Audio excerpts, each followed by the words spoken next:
for all of you who have stepped forth. I noticed that we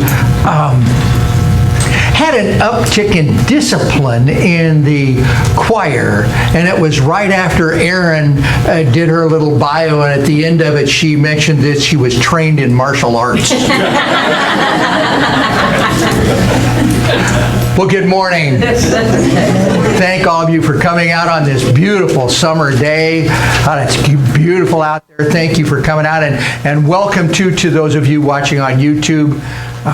Thank you for watching, and if you're ever in this area, I invite you to be a part of one of our services. I promise you that we will do our best to make you feel right at home. The title of my talk today is An Attitude of Gratitude. The theme for the month of August is gratitude. And I'm going to start off talking about an attitude. My 3 points are: gratitude has the power to heal, gratitude shifts your focus, and thirdly, gratitude improves connection. First of all, gratitude has the power to heal. Much like love, meditation, and our form of affirmative prayer, spiritual mind treatment. When you are in a sticky situation, when you're in that place where things aren't appearing to be perfect in your life, the sooner you can find something to be grateful for, the sooner the entire situation can transform. You become present in the moment and allow conscious thought to be in control of the situation instead of allowing your reactions to govern what you do. Many of you are familiar with Jackie Robinson. Jackie Robinson was the first African American in Major League Baseball. He was an amazing, amazing player. Not as many of you may know a guy by the name of Roy Campanella. Roy Campanella came into the majors the year after Jackie Robinson, another African-American player. He worked his way up through the Negro Leagues and then the minors, and in 1948 he came onto the scene in the major leagues. And Roy Campanella was an incredible catcher. He may have even been an overall better athlete than Jackie Robinson. But then in 1958, his career was cut short. Back in those days, athletes didn't make the kind of money they do today, and they had to have 2 jobs. And so he owned a liquor store, and one night after closing the liquor store, driving home, he hit a patch of black ice and slid and hit a telephone pole and crushed that now famous C5 vertebrae and was paralyzed from the neck on down. Now, over time, through physical rehabilitation, he gained use of his arms and his shoulders, and somewhat his fingers. But it was through months and months of painful rehab. While he was in New York hospital going through rehab, one day he was using his wheelchair for one of the first times, and he came across a plaque on the wall that really changed his entire outlook. Instead of being angry and resentful at the situation, at the world, this plaque on the wall changed his outlook, and I have that this morning. I asked God for strength that I might achieve. I was made weak that I might learn to humbly obey. I asked for health that I might do great things. I was given infirmity that I might do better things. I asked for riches that I might be happy. I was given poverty that I might be wise. I asked for power that I might have the praise of others. I was given weakness that I might feel the need for God.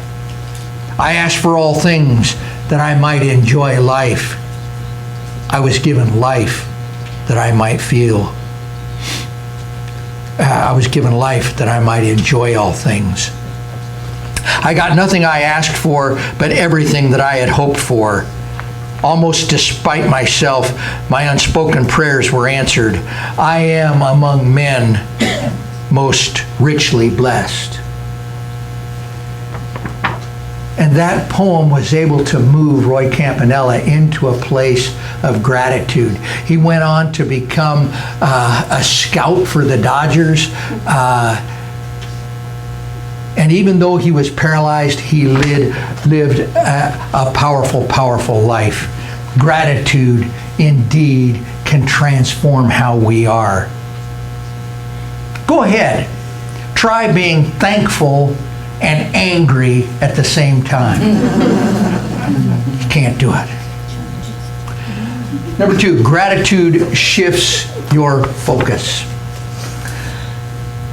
Blessing the moment with gratitude shifts your focus. It allows you to be present with whatever situation you are in and to bring about positive shifts in consciousness. Ernest Holmes, in Living the Science of Mind, wrote, "Our thought does not go out to influence persons or things.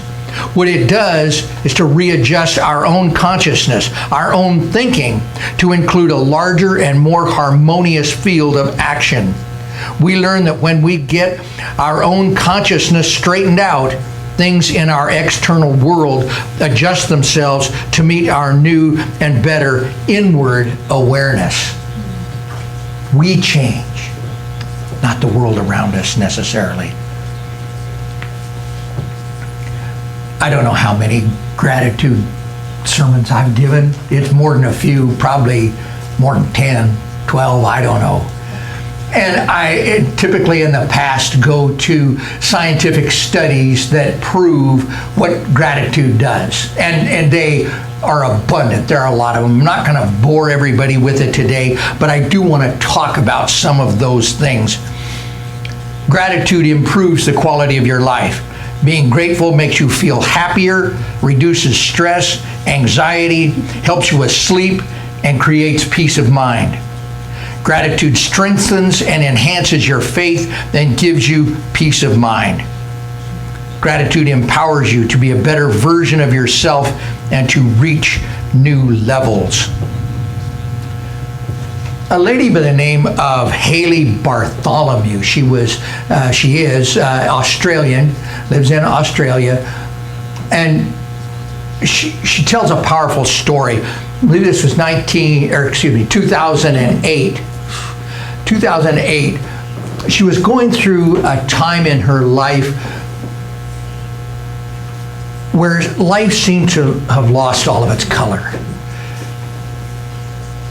There wasn't any excitement. There wasn't any vibrancy in her life at all. And even though she was in a wonderful marriage with a man that she truly loved and wanted to be with and everything else, there just wasn't any spark. She wanted some romance in her life, and it was just vanilla. She had 2 beautiful, wonderful kids. She loved them dearly. But being a mom was boring. And she wanted excitement. She wanted more in her life. And so she took her problem, she took her situation to a nun that was locally. And I don't know if any of you have had, I'm sure many of you have had sessions with a practitioner here. One of the things that are in the practitioner toolkit, our Prac 2 students will be learning these things pretty soon now, is starting a gratitude journal. And this is what the nun had her start, gratitude journal. Well, like me, she was not a real great journaler. So what she did instead is she carried her camera with her, and she would take pictures of something for which she was grateful. And then during the evening, before she went to bed at night, she would review her gratitude photographs. And she even went on to create a blog, 365 Grateful is the name of it. And as time passed, she began to notice the shift and the change. One day she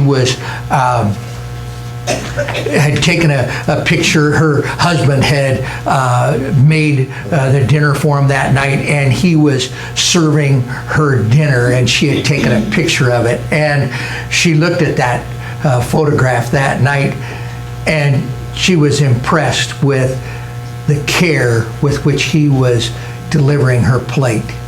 And she also noticed later on that her slice of the pie was the biggest slice.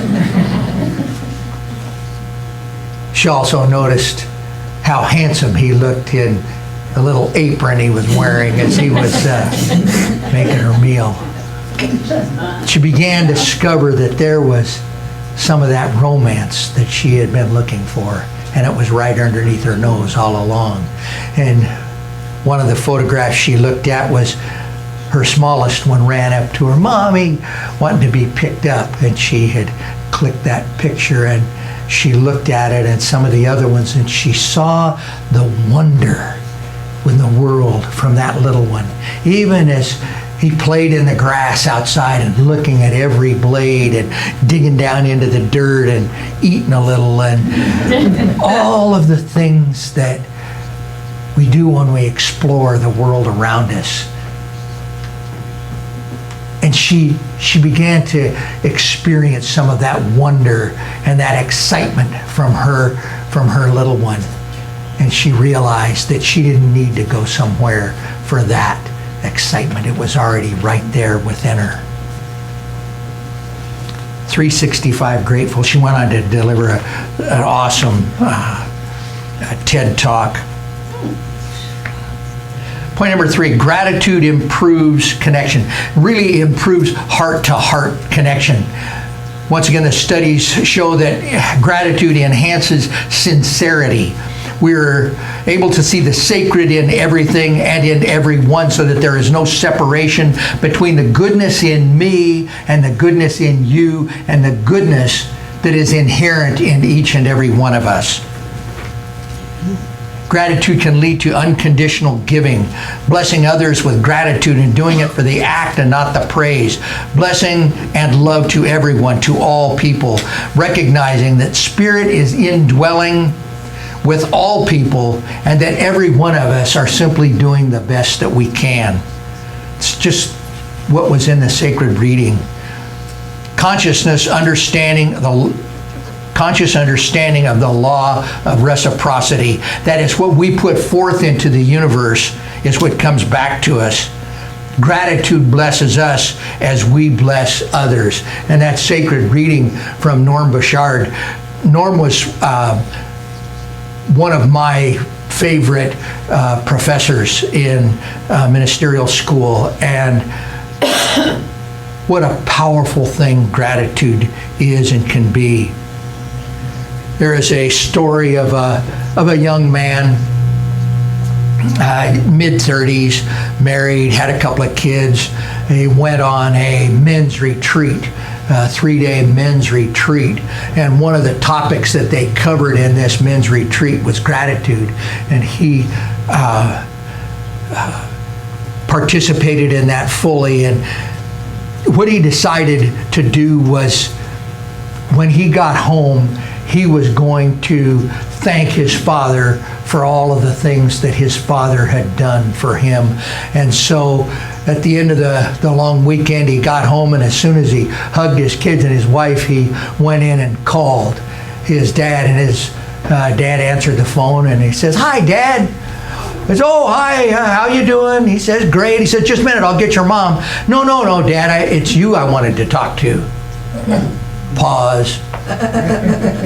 "Oh, do you need some money?" No, Dad. He said, "I was just remembering all of the things that you have done for me and the sacrifices that you made to put me through college. And And the things that you did when you took us camping when we were little and taught us an appreciation for nature and all of the things that you did throughout our lives. And I'm living a very successful life now, and it's a very full and rich life, and it's because of you, because of what you have done. And I just want to call and thank you and tell you how much I love you. Another long pause, and Dad says, "Son, have you been drinking?" Now, we chuckle at that, but I think that says a lot. How often do we fail to express that gratitude? How often do we wait until it's too late to tell somebody that we appreciate them and all that they do? And when we buy into this, the gratitude that we put out is what comes back to us. It's a powerful thing. So rather than talk about studies and the benefits of gratitude that we can prove scientifically, I urge each of you to just develop that practice of gratitude, the spiritual practice of being grateful.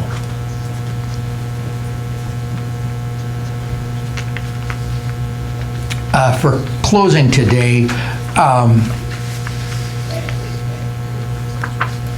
kind of on a poetry kick. We had a poem last week.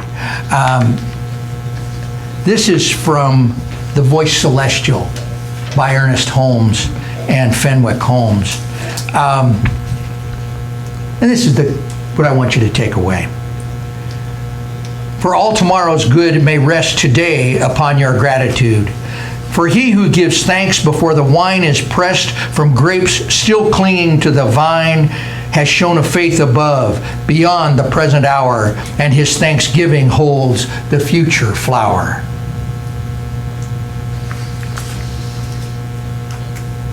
Today, I'm going to read the healing prayer. I do that about once every couple of years. This came out in on the minister's listserv. I sent it to all of the practitioner students. It's my opinion, an example of an excellent prayer. But before I do, I'm just going to ask us all to take a moment of silence and just remember and hold all of those in El Paso and Dayton. And with them, we can know that above those clouds, the sun is indeed shining. And when they cannot in this hour, in this moment of their grief, of their sadness, know that truth, we can hold that truth for them. We can hold and know that God's love is greater than any situation. And so we send them our blessings, we send them our prayers, and we hold to that truth for them. It's from Anna Scott. As I settle into this moment, I bring my conscious awareness to the serene knowledge that God is all there is.